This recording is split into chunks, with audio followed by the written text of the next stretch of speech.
ሰላም ውድ ቤተሰቦቼ እንደምን አላችሁ? እንደምን እስከ ደረሳችሁ? እግዚአብሔር አምላካችን ከሁላችን ጋር ይሁን። እንኳን ለቅዱስ ገብርኤል ወርሃዊ መታሰቢያ በሰላም አደረሳችሁ። ዛሬም እንደተለመደው በሌላ ርዕሰ ጉዳይ በሌላ ቪዲዮ ቀርብ ያለው እስከ ፕሮግራሙ ፍጻሜ ድረስ አብራችሁ ቆዩ።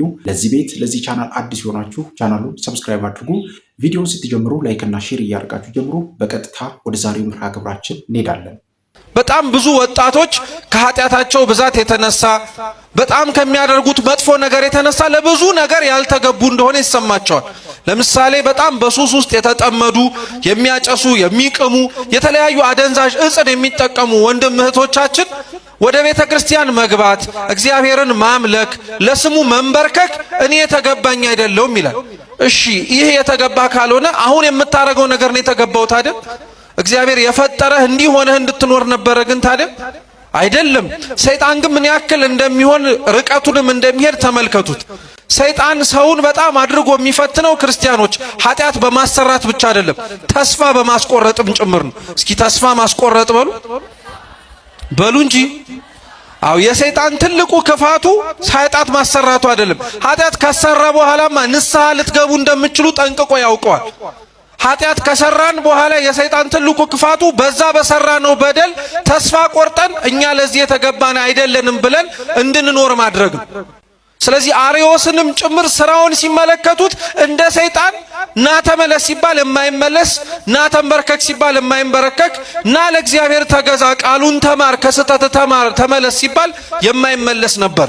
ቅዱስ ባስልዮስ ዘቂሳርያ ግን የቤተ ክርስቲያን አባት ነውና ምን ብሎ ተናገረ መሰላችሁ? እስኪ አርዮስ ሆይ በሉ ሁላችሁ፣ አርዮስ ሆይ አንተን እወድሃለሁ፣ ኃጢአትህን ግን አጥብቄ እጠላታለሁ።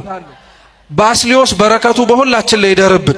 ልዩነቱን አይታችሁት ከሆነ ቅዱስ ባስልዮስ የጠላው ስራውን ነው እንጂ እሱን ነው እንዴ? አይደለም። ማቴዎስን በጊዜው የነበሩ ሰዎች እሱንም ስራውንም ነበር ይጠሉ የነበሩት። ስለዚህ ጌታችን ኢየሱስ ክርስቶስ ደቀ መዛሙርቱን መጥራትና መሰብሰብ በጀመረበት ጊዜ ላይ አብዛኞቹ የጠራቸው ሰዎች ችግር ያለባቸው ሰዎች ናቸው። ለምሳሌ ማቴዎስን ከቀራጭነት ሲጠራው ህዝቡ በሙሉ ሲመለከተው ቀራጭነት ኃጢአት ነው፣ ቀራጭነት በደል መስራት ነው ብለው ስለሚያስቡ ማንም ሰው አያቀርበውም ነበር። በብዙዎች የተገፋውን ቅዱስ ማቴዎስን ግን ክርስቶስ ሄዶ ተከተለኛል። ስሙ በደንብ። ቅዱስ ጳውሎስ ከሐዋርያት መካከል 12ቱ ባይቆጠርም ካሰጠው አገልግሎት አንፃር ሐዋርያው ቅዱስ ጳውሎስ እየተባለ ይጠራል። ይህ የቤተ ክርስቲያን ማህቶት መብራት የሆነው ቅዱስ ጳውሎስ በቀደመው አገልግሎቱ ቤተ ክርስቲያንንም የሚያምኑ ክርስቲያኖችንም የሚያሳድድ ነበር። የጳውሎስ ስም ለክርስቲያኖች በጣም የሚነካቸው የሚረብሻቸው፣ ጳውሎስ መጣ ሳኦል መጣ ሲባል ነፍስና ስጋቸው እስኪላቀቅ ይንቀጠቀጡ ነበር። ለምን? ቅዱስ ጳውሎስ በቀደመው ሳኦል ጥሩ ነገር የማይሰራ ሰው ስለነበረ ነው። ጥሩ የማይሰራውን ክርስቲያኖችን ሊገድል ተነስቶ ወደ ደማስቆ ይሄድ የነበረውን ቅዱስ ጳውሎስን ግን በብርሃን መልሶ የምታሳድደኝ እኔን ነው ብሎ አሳምኖ መሬት ስር እንዲወድቅ ያደረገው ጌታችን ኢየሱስ ክርስቶስ ነው። ምን ለማለት ተፈልጎ መሰላችሁ ክርስቲያኖች? እግዚአብሔር እናንተን የሚያይበት አይንና እናንተ ራሳችሁን የምታዩበት አይን በጣም ይለያያል። እግዚአብሔር እናንተን የሚያይበትና ሰዎች እናንተን የሚያዩበት አይን በጣም የተለያየ ነው። በሰዎች ዘንድ ማቴዎስ ቀራጭ ነው። በክርስቶስ ዘንድ ግን ማቴዎስ ንስሐ ገብቶ ወንጌልን የሚያስተምር ሐዋርያ ነው። በሰዎች ዘንድ ቅዱስ ጳውሎስ አሳዳጅ ነው፣ ገዳይ ነው። በክርስቶስ ዘንድ ግን ስለ ስሙ የሚረገጥ ለስሙም ደግሞ ዋጋ የሚከፍል ሐዋርያ ነው። ፍጻሜያችሁን እናንተ ሳትሆኑ እግዚአብሔር ነው የሚያውቀው። እየሰማችሁ ነው? ስለዚህ ክርስቲያን ተስፋ ይቁረጥ የሚባለው ለዛ ነው። ክርስቲያኖች ዛሬ ላይ ያላችሁ ማንነት፣ ዛሬ ላይ የምንጠላው ብዙ ነገር፣ እኛ ላይ ያለው ነገር በሙሉ ጅማሬው ሊሆን ይችላል እንጂ ፍጻሜው አይደለም። የኃጢአታችን ድምር ውጤት እኛን አይገልጸንም። የኃጢአታችን የተጨመቀው ማንነታችን እኛን አሁን ላይ ያለውን ማንነታችንን ሊናገር ይችላል እንጂ እስከ ፍጻሜው ድረስ እንደዛ ሆናችሁ ትቀጥላላችሁ ማለት አይደለም። ለዛ ነው ብዙ ሰው ተስፋ ይቆርጣል። ዛሬ ላይ ክፉ መስራቱን የሚያየው ነገ እኮ ልቡን ከከፈተለት እግዚአብሔር ደግ ሊያሰራው ይችላል አይችልም? ይችላል አይችልም? ማቴዎስን እንደዛ ነው ያደረገው ክርስቲያኖች። ማቴዎስን ተከተለኝ አለው። ቅዱስ ማቴዎስም ቀራጭነቱን ገንዘቡን ከሚያስቀራቅምበት ቦታ ተነሳ። ቤቱም ትልቅ ድግስ ደገሰ። የራሱን የቁም ተስካር አውጥቶ አብልቶ አጠጥቶ ከዛ በኋላ ቤቱን ንብረቱን ሀብቱን ትቶት ክርስቶስን መከተል ነው የጀመረው። ክርስቶስን የተከተለው ቅዱስ ማቴዎስ ታዲያ የዘላለም ሕይወትን መውረስ እንዴት እንደሚቻል ደግሞ የጠየቀውን የዚህን የባለጸጋውን ታሪክ ከቅዱስ ማርቆስና ከቅዱስ ሉቃስ ውጪ ጽፎ የምናገኘው እሱን ነው። በወንጌሉ ላይ ሲነበብ እንደሰማችሁት አንድ ባለጸጋ ወደ ክርስቶስ ቀርቦ እንዲህ ብሎ ጠየቀዋል። መምህር ሆይ የዘላለም ሕይወትን እንዳገኝ ምን ላደርግ ያስፈልገኛል አለ። እስኪ መምህር ሆይ በሉ። የዘላለም ሕይወትን እንዳገኝ ምን ላደርግ ይገባል? ይሄ ጥያቄ በመሰረቱ በጣም ልታደንቁት የሚገባ ጥያቄ ነው። ለምን መሰላችሁ? ይሄን ጥያቄ የጠየቀው ሰው ባለጸጋ ነው። ምንድነው አልኳችሁ? አልቸገረውም ማለት ነው። ገንዘብ አለው፣ ሀብት አለው፣ ንብረት አለው። ስንመለከተውም ደግሞ ጤነኛም ጭምር ነው። ከሁሉም ሀብት በላይ ትልቁ ሀብት ጤና ነው። ይሄ ሰውዬ አለው። ከጤናው ቀጥሎ ደግሞ ሰው በዚህ ምድር ላይ ሲኖር ሊኖረው የሚችለውን ገንዘብም በሉት ቤትም በሉት ንብረትም በሉት አለው። ይሄ ባለጸጋ እግዚአብሔር ፊት ቆሞ ብዙ ጥያቄ መጠየቅ ይችላል። ለምሳሌ ጌታዬ ሆይ ሀብታም ነኝ ባለጸጋ ነኝና ባለጸጋነቴን አስቀጥዬ እንድኖር ምን ላድርግ ብሎ መጠየቅ ይችላል አይችልም? ይችላል። እንደ ባለጸጋነቱ ብዙ ሊያሳስቡት የሚችሉት ነገሮች ነበሩ። ሀብቱ ንብረቱን ተኮር የሆነ ጥያቄ መጠየቅ ይችላል። ያ ባለጸጋ ግን የሚገርማችሁ ከክርስቶስ ዘንድ ቀርቦ የጠየቀው ስለ ገንዘቡና ስላለው ነገር ሳይሆን ስለ ጎደለው የመንግስተ ሰማያትን ሕይወት ማግኘት እንደሚችል ሊያስገነዝበው የሚችለውን ጥያቄ ጠየቀ። መምህር ሆይ የዘላለም ሕይወትን እንድወርስ ምን ላድርግ አለ። ጌታችን ኢየሱስ ክርስቶስ የዚህን ባለጸጋ ጥያቄ ከመሰማ በኋላ የመለሰለትን መልስ ሲነበብ ሰምታችሁታል። ለምን መምህር ቸርስ ነህ ብለህ ትጠራኛለህ? መልካም የሆነ አንድ ነገር ብቻ ነው አለ። እየሰማችሁ ነው? መልካም የሆነ ስንት ነገር ብቻ ነው? ስንት? እስኪ የምታውቁት ነገር በሙሉ መልካም የሆነ አንድ ነገር ብቻ ጥሩ ብትባሉ አንድ ነገር ብቻ ትጠራላችሁ? እየሰማችሁ ነው? መልካም የሆነ አንድ ነገር ብቻ ነው ወይ? አዎ ወይ አይበሉ እንጂ ነው አይደለም? አይደለም። እስኪ መልካም የሆኑ ብዙ ነገሮች ንገሩ። ከአንድ በላይ እሺ የሆነ ሌላ ነገር ንገሩ። ንስሐ ገብቶ መቁረብ መልካም የሆነ ነገር ነው፣ ጥሩ ነው። አዎ ሰው ንስሐ ገብቶ ቁርባን የሚቀበለው ግን በማን ማመን ሲጀምር ነው? መጀመሪያ አዎ ሁሉም ነገር መልካም የሆነው ነገር በሙሉ ሲጠቃለል ክርስቲያኖች እግዚአብሔር ነው፣ ሌላ ምንም ነገር የለም። ክርስቶስ ግን ይሄንን ባለጸጋ ለምን ቸር ወይም መምህር ትለኛለህ? መልካም የሆነው አንድ ነገር ብቻ ነው ያለው እሱ መልካም እንደሆነ እንዲያውቅ ብቻ ፈልጎ አይደለም። ስሙ ባለጸጋው ምንም እንኳን ጥያቄው ደስ የሚያሰኝ በእግዚአብሔር ፊትም የሚያስመሰግን ቢሆንም እሱ ግን የማያስመሰግን ማንነት ነበረው። ያም ደግሞ ምንድነው? ውዳሴ ወይም ምስጋና ይፈልግ ነበር። ምን ይፈልግ ነበር? ምስጋና ይፈልግ ነበር። ክርስቶስን መምህር ሆይ ብሎ የጠራው መምህር እንደሆነ አምኖበት አይደለም። ይሄ ሰውዬ ባለጸጋ ስለሆነ እሱንም አንተ ባለጸጋ ብሎ ባለሀብት እንደሆነ ለሌላው ለሚሰማው ሰው በሙሉ እንዲመሰክርለት ስለፈለገ። እንደዚህ አይነት ጸባይ ያለን ሰዎች አለን። በነገራችን ላይ ለእግዚአብሔር ይሁን ለቤተ ክርስቲያን የሆነ ነገር አድርገን ካልተነገረልን እንዳላደረግን ካልተዘመረልን እንዳልሰራን የሚመስለን ሰዎች አለን። በእውነት አሁን እዚህ ውስጥ ለቅዱስ ገብርኤል በወር አንድ ዳቦ የምታጡ ሰዎች አላችሁ? ለቅዱስ ሚካኤል 100 ብር የምታጡ ሰዎች አላችሁ? የላችሁ። ደግሞ እኮ ክፋቱ አያስደርጋችሁም፣ ደግነቱ ደግሞ ማድረጉ ቀላል ነው። እስኪ ለምሳሌ የቅዱስ ሚካኤል የነፍስ ወዳጅ ሆናችሁ ቅዱስ ሚካኤልን እኔ እወደዋለሁ የምትሉ እሺ፣ ይሄ ሁሉ ሰው ቅዱስ ሚካኤልን ይወዳል። እስኪ ደግሞ ቅዱስ ሚካኤልን በቋሚነት በየወሩ አንድ ዳቦ የምትዘክሩ ሰዎች የለም። አንድ እጅ አየሁ፣ ሁለት እጅ፣ ሶስት እጅ አየሁ። ብዙ ሰው ቅዱስ ሚካኤልን እወዳለሁ አለ። እዛ ጋር አንድ እጅ፣ አራት። ከዚህ ሁሉ ሰው 4 እጅ አየሁ። አያችሁ አይደል? እነዛ እጅ ያወጡት ቅዱስ ሚካኤልን የዘከሩት የቅዱስ ሚካኤልን እርዳታ የሚፈልጉ ናቸው። በእውነትም ቅዱስ ሚካኤል ያግዛቸዋል። ቅዱስ ሚካኤል ይረዳቸዋል። እነሱ ከማያዩት ቅዱስ ሚካኤል ከሚያዩ ይጠብቃቸዋል። ይሄ እኮ ነው ጥቅሙ። የቅዱስ ሚካኤልን ዝክር የሚዘክር ሰው የቅዱስ ሚካኤልን መልአካዊ እርዳታ ያገኛል። እስኪ ደግሞ የቅዱስ ገብርኤል ወዳጆች አቤት እናንተ በቃ እንደ ፓርላማ ናችሁ አይደል? ፓርላማ ይጽደቅ ሲባል ያወጣሉ፣ ተቋሙም ሲባል ያወጣሉ።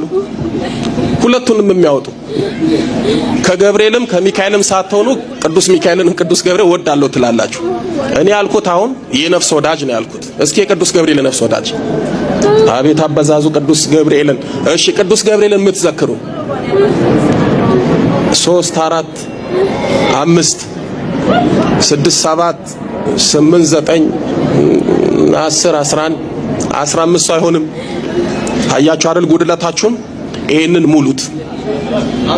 ለቅዱስ ገብርኤል 200 ብር ታጣላችሁ፣ 100 ብር ታጣላችሁ።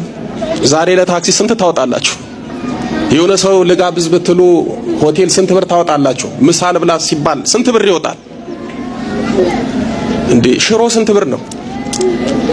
የተናቀችው የድሃ የተባለችው ዛሬ ሀብታም ሆና አሰራሩ ሁሉ ተቀይሮ ሽሮ ይለዋታል። ፈሰስ ሽሮ፣ ተጋቢኖ፣ ቦዘና ሽሮ ነው ቦዘኔ ሽሮ ነው የሚባል ምንድን እንዲህ ተብላ።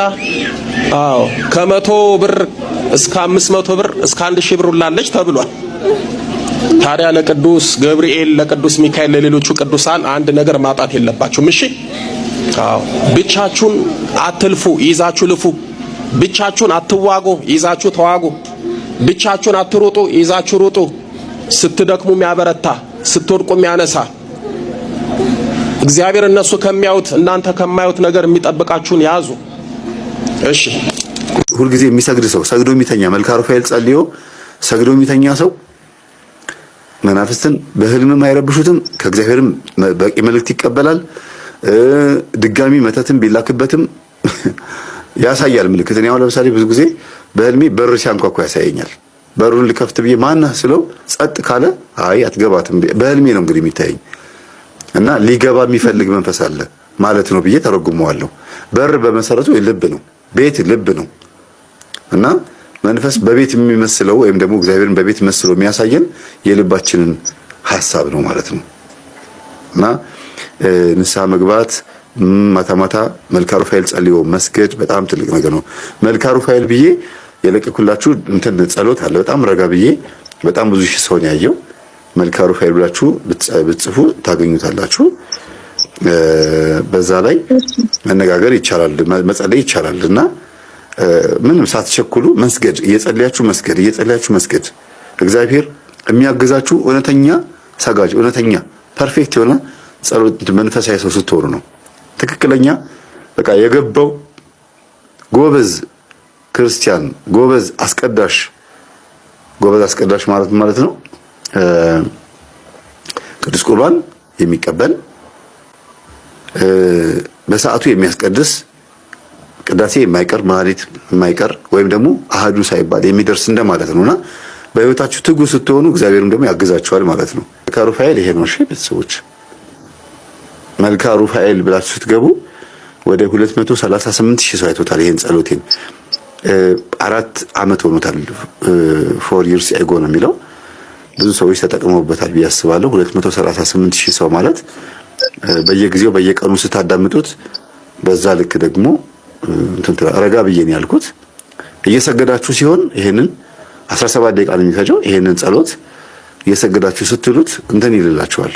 በአፋችሁ ስለሆነ የምትሉት በአንድ ጊዜ ሁለት ወፍ ነው። አፋችሁም እየጸለየ ነው፣ ጉልበታችሁም እየሰገደ ነው። እናንተ ላይ መቋቋም ያቅተዋል። ማታ አይምሯችሁ ሁሉ ነገራችሁ እንዲስተካከል የምትፈልጉ ከሆነ መልካ ኡራኤልና መልካ ሩፋኤል በጣም ወሳኝ ነው። በተለይ መልካ ሩፋኤል የአባቶቻችን ያስተማሩን ነው። ጧት ደግሞ ሳይጸልዩ አለመውጣት ሳይሰግዱ አለመውጣት ቢያንስ እንኳን 21 12ም አንዱ ጎበዝ ከሆነ 41 እና 64ም ከዛም በላይ የሚቻል ከሆነ ሰግዶ መውጣት ቀኑ ብሩህ ነው የሚሆንላችሁ። በጧት የመነሳት ልምድ ያለው ሰው ሁልጊዜ አይምሮ በጣም ንጹህ ነው፣ በጣም ነቃ ያለ ሰው ነው። አርፍዶ መነሳት በጣም ከባድ ነው ታውቃላችሁ አይደል? በጣም ይጫጫናል። ቀኑ ደብሯችሁ ነው የምትሉትና ሁልጊዜ ጧት እንድንጸልይ አባቶቻችን እንድንነሳ የሚያደርጉት እኮ በስጋም በነፍስም ብሩህ እንድንሆን ነው።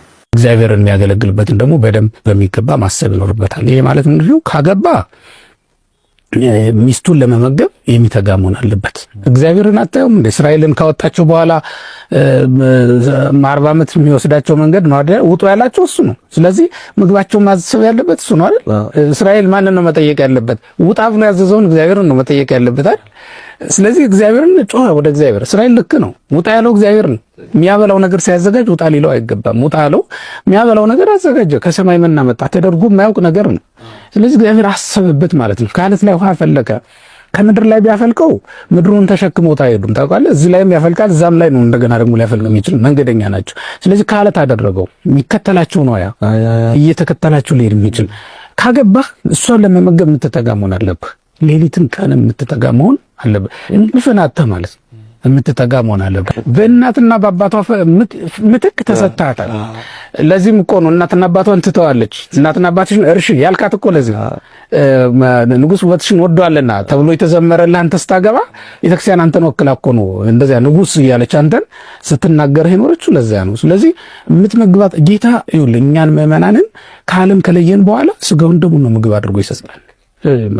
አይታለ እስከዚህ ድረስ የምትራራላትና የምታስብላት መሆን አለበት ማለት ነው። ሌሊትም ትጸልይላታለህ። ተንበርክኮ ጌታ ሲጸልይ ያየው ስለ ቤተክርስቲያን እኮ ነው የጸለየው። ይሄ ሞት ጽዋ ከኔ ይለፍ አይታል። ከዛስ ሞት ገፍቶ እንኳን ቢመጣ ሞቷን የምትቀበልለት መሆን አለብህ። ሞትልሻለሁ ማለት በቃል ብቻ ሊሆን ይችላል። እንደ ክርስቶስ በተግባር የምታደርገው ግን መሆን አለበት። ምክንያቱም ክርስቶስ የሞተው ስለ ቤተክርስቲያን ይሄ ማለት ምን ማለት ለሙሽራህ የምትሞትላት መሆን አለብህ።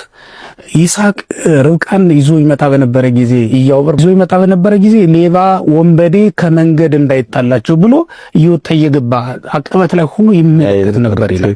አንደኛው ናፍቆት ነው ሙሽራው እየመጣችለት፣ ሁለተኛው ደግሞ ከወንበዴ ለመጠበቅ ነው። ስለዚህ የምትሞትላት መሆን መቻል አለብህ። ይሄንን አስበህበት ታገባለህ። ከመነኮስ ወይም ደግሞ ድንግልናን ከመረጥክ ደግሞ ምንድነው ከዝሙት ብቻ አይደለም መጠበቅ ያለብህ። ለዝሙት የሚያበቁህን ነገሮች ከወዲሁ የእሳቱን ነበልባል የሚወስነው ማገዶውን መቀነስ ከቻልክ ነበልባሉን መቀነስ ትችላለህ። እና ነበልባሉ እየተንቀለቀለ ጣራውን የሚይዝብህ ከሆነ ነበልባሉን ለመያዝ አትሞክር፣ ያቃጥልሃል። ማድረግ ያለብህ ማገዶችን አናዳጅ ነገሮችን ትቀንሳለህ። ከዚያስ ነበልባሉ ይገታላል ማለት ነው። ድንግልናም እንደዚያ ባለ ሁኔታ የምትጠበቅ ናት። ማገዶ ቀንስ። አንዳንዱ ሰው ይኸውልህ መኝታውን ያመቻቻል፣ መብል መጠጥ ያበዛል፣ እስኪሰክር ድረስ እኮ ነው ይጠጣል። እንደዛ ሆኖ ድንግልናውን መጠበቅ ይሳነዋል። ከዛ ምን ይላል እንዴ ሰው ነኝና ማለት ይጀምራል ማለት ነው። ድንግልናም እኮ እና ጋብቻን እንዲመርጥ የተጠየቀው መጀመሪያም ሰው ስለሆነ ነው። እና እንደው አንዳንዱ ሰው እውነት ለመናገር ማገዶን መቀነስ አቅቶት በሚንበለበል እሳት ውስጥ ሆኖ የሚቃጠል ይመስለኛል። ከዚህ አንፃር እሱን ለማድረግ መወሰን ይሄ ጣዕመ እክል የሚያስደስተው ከሆነ ይሄ ፍጋ ዓለም ይሄ ተድላ ዓለም የምንለው በዓለም ውስጥ የሚገኘው ተድላ ደስታ ምንድነው? ይሄ ብራንድ መልበስ፣ ለምሳሌ ፋሽን መልበስ፣ በየቀኑ መኪና መቀያየር፣ በየቀኑ መድረክ ላይ መታየት፣ በየቀኑ ሽቶ መርከፍከፍ፣ እንዲህ አይነት ነገር የሚያምረው ከሆነ ከመጀመሪያም ድንግልናውን ለመጠበቅ አጥር ቅጥር አላበጀለት እና ይሄ ሰው ድንግልናውን ቢያጣ አጥሩን ቅጥሩን ራሱ አፍርሶ ነው። እንዴ በርን ከፍተህ ሌባ ወሰደብኝ ትላለህ እንዴ? ሌባ ዘረፈ እንዴት ይባላል? መጠበቅ እኮ ነው። በርን እንትን ብሎ መጠበቅ ነው። አፍን ከከፈትክ እኮ ዝንብም ይገባል፣ ሌላም ፍጥረት ሊገባ ይችላል። ስለዚህ አፍን ዘግተህ ነው እየኖርክ ያለውና በዛ ሁኔታ መጠበቅ የሚችል ሰው ሊያደርገው ይገባል። ከዛ በኋላ እንደውም መሆን ያለበት ምንድነው? ይሄ ጣዕመ እክል ሳይሆን ጣዕመ ቃል የሚለይ ምንድነው የሚለው ዮሐንስ አፈወርቅ በከመ ጉሬ ይፈልጥ ጣዕመ እክል ከማሁ ነፍስኒ ተፈልጥ ጣዕመ ቃል ይላል። ይሄ ማለት ነው ጉሮሮህ የእህል ጣዕም ይለያል፣ ነፍስ ደግሞ የእግዚአብሔርን ቃል ጣዕም ትለያለች። የእግዚአብሔር ቃል ጣዕም ደስ የሚያሰኛት ትሆናለች ማለት ነው። በወይን ጠጅ ደስ የሚል ከሆነ ገና ለምናኔም ለድንግልና ብቁ አይደለም። በእግዚአብሔር ቃል ደስ የሚል ከሆነ ነው ለምናኔም ለድንግልናም ለአቂ በድንግልናም ለአቂ በምናኔም ለአቂ በንጽህ በጠቅላላው ምቹ የምትሆነው እንደዛ ሲሆን፣ ስለዚህ ታውቀዋለህ ከወዲሁ ስትነሳ የምትነሳበት ሁኔታ ይወስነዋል። አነሳስህ ማለት ነው። አንዳንድ ላወራወሩን ጣይና እኔ ጋር አይደርስም ብለህ የምትወስንበት ይችላል እና አንዳንዱ ሰው ሩቆ እንደማይሄድ ከወዲሁ ታየዋለህ። የዚህን ዓለም ትዳር ስትመለከቱ የተወሰነ ጊዜ ፍቅሬ ማሬ ምናምን ተባብለው ሊጠራሩ ይችላሉ። ከሆነ ጊዜ በኋላ መሰለቻቸት ይመጣል።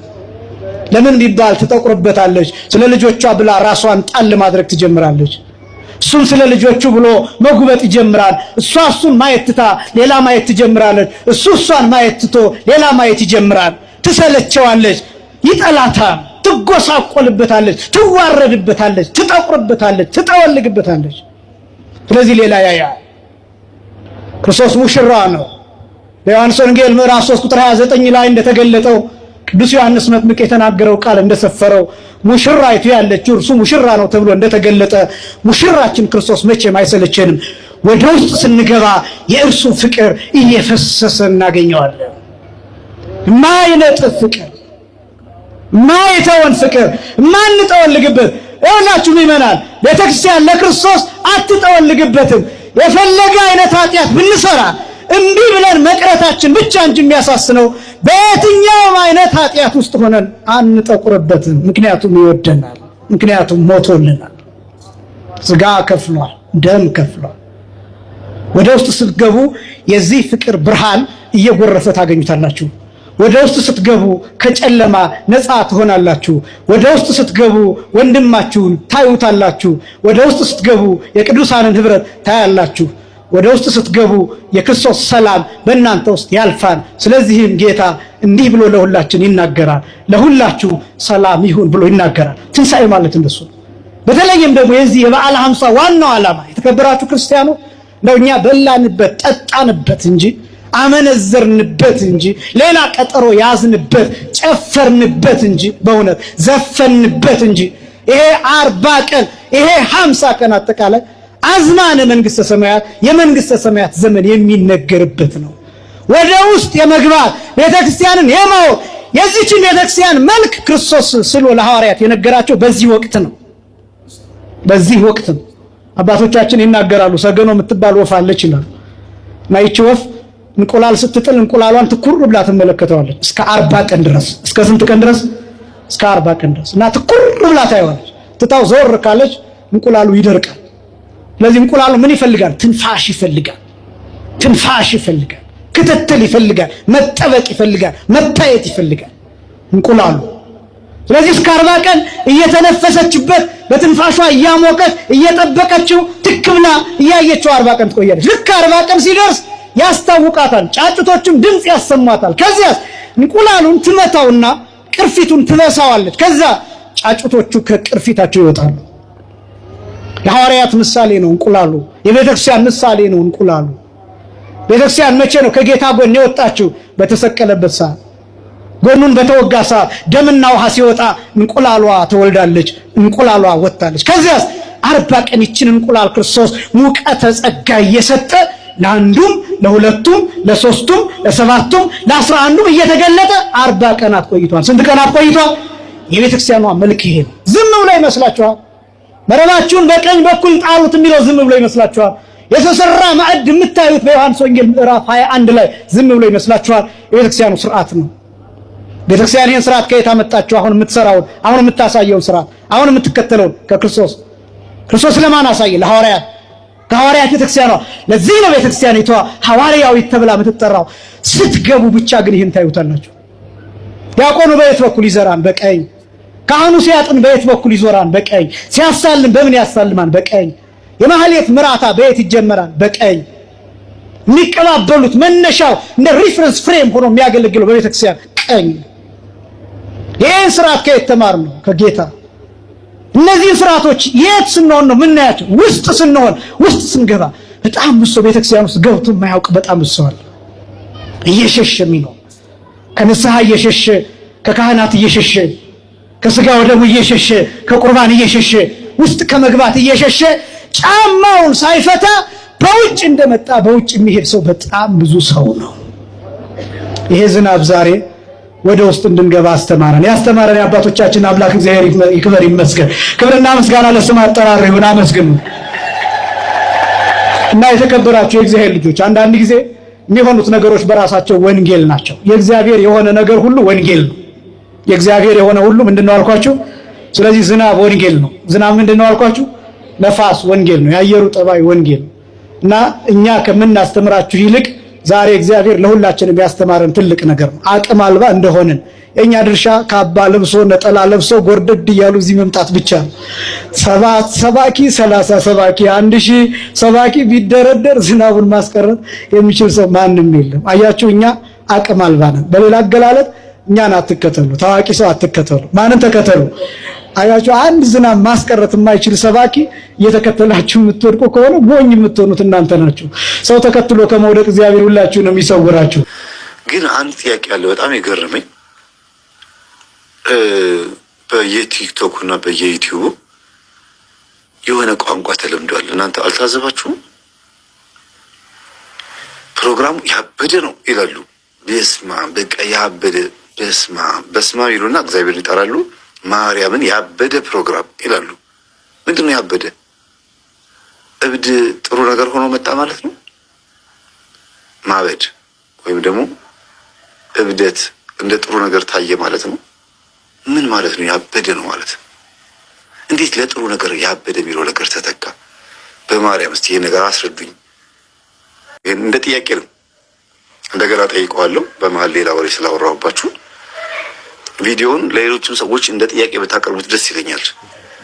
የቲክቶከሮች እና ዩቲዩበሮች አዲስ ያመጡት ሁለት ቋንቋ አለ። አንደኛው ይሄ ያበደ ነው የሚለው ነው። ዋው የዛሬ ፕሮግራም ያበደ ነው። በቃ የዛሬው እንትን ይሄ ዩቲዩብ የሰራው ነገር ያበደ ነው። በስማ ማርያምን ያበደ ነው ይላሉ። ምንድነው ያበደ ነው ማለት? ጥሩ ነው አሪፍ ነው ለማለት እብደት መገለጫ ሆነ ማለት ነው። የዛሬ ዓመትም አንድ ጥያቄ ጠይቄ ነበረ። አንተ ቡዳ ነህ ግን በጣም ትገርማለህ አንቺ ቡዳ ይላሉ። ቡዳነትም ጥሩ ሆኖ መጥቷል ማለት ነው። ይሄ ቡዳ ነው። በስማ ማወቀብኝ። እርግጥም ቡዳ ሰው ላይ ሆኖ ሌላ ነገር ላይ የተደበቀ ነገር ሊያውቅ ይችላል። ግን ይሄ እኮ በጣም የሚገርም ልጅ ነው፣ በጣም ጠንቃቃ ነው ለማለት ቡዳ ነው እኮ አንተ ቡዳ አወቅብኝ ይላሉ። አረ ለመልካም የሆኑ ነገሮች ወይም ለጥሩ ነገሮች እንደዚህ አይነት ነገሮች ባንጠቀም ጥሩ ነው ብዬ አስባለሁ። ነጮች ጓደኛቸውን ስለሚያውቁት እነሱ እንደዚህ ይጠሩ ነበር፣ ይጠቀሙ ነበር እና እኛም ተጋባብን ማለት ነው። ሂ ወርክስ ላይክ ኤ ዴቪል ይላሉ። እንደ ሰይጣን ነው የሚሰራው እባክህ ይላሉ። ያማዝ ጠንካራነትን፣ ታታሪነትን፣ ጠንክሮ መስራትና ውጤታማ መሆንን እንደ ለሰይጣን ሰጥተውት ቁጭ መላእክትን ስለማያውቁ ሂ ረንስ ላይክ ኤ ዴቪል ይላሉ። እንደ ሰይጣን የሚሮጠው ይላሉ። እና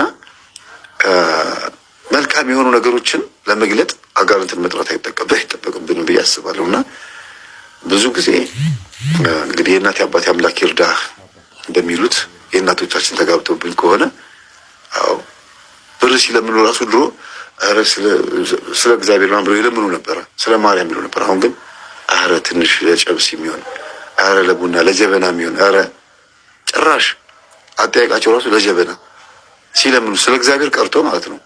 ታውት እሺ ስሙን መጥራት ይከብዳቸዋል። ይርቦኛል ማለት መደረግን ነው እኮ ለጀበና የሆነ ስራ ሰርተው በፍጹም የድሮ እኔ ህፃን እያለሁ አስታውሳለሁ። እድሜ ህፃን ተብሎ የሚጠራበት እስከ 14 እስከ 15 ዓመት እድሜ ድረስ እንግዲህ ልጅና ህፃን ነው የምንባለው አይደል?